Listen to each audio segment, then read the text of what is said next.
Week-end, les célébrissimes truites du lac souterrain de Saint-Léonard ont réintégré leur lieu de villégiature. Cette fois, c'est fait, le lac est plein et les premiers visiteurs sont attendus lundi prochain. Mais la fermeture du site durant 3 ans a eu des répercussions négatives sur la clientèle. Quelles sont alors les perspectives et projets du nouveau gérant, Jean-Étienne Allette?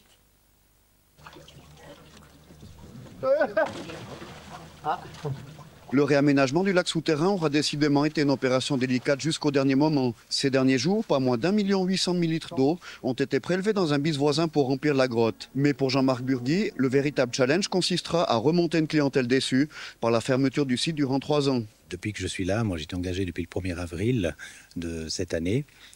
J'ai pratiquement tous les jours, quand je viens au lac, croisé des personnes, que ce soit des Valaisans ou des Suisses ou même des étrangers.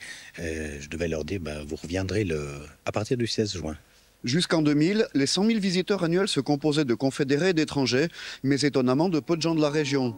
Aujourd'hui, une opération de charme est lancée auprès des Valaisans pour qu'ils découvrent ce site exceptionnel. J'ai fait aussi une grande campagne au niveau des écoles, puisque nous avons beaucoup d'écoliers qui font leurs courses d'école.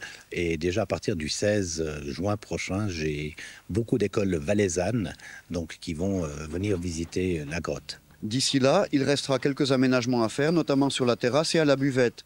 Et par la suite, quelques améliorations pourraient concerner la grotte elle-même. On a refait tout l'éclairage. L'éclairage est donc neuf. Il y a des nouvelles orientations, des lumières.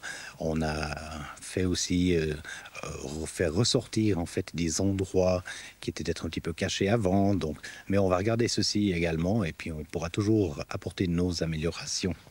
Un site à découvrir ou à redécouvrir dès lundi prochain, et ce jusqu'au 1er novembre.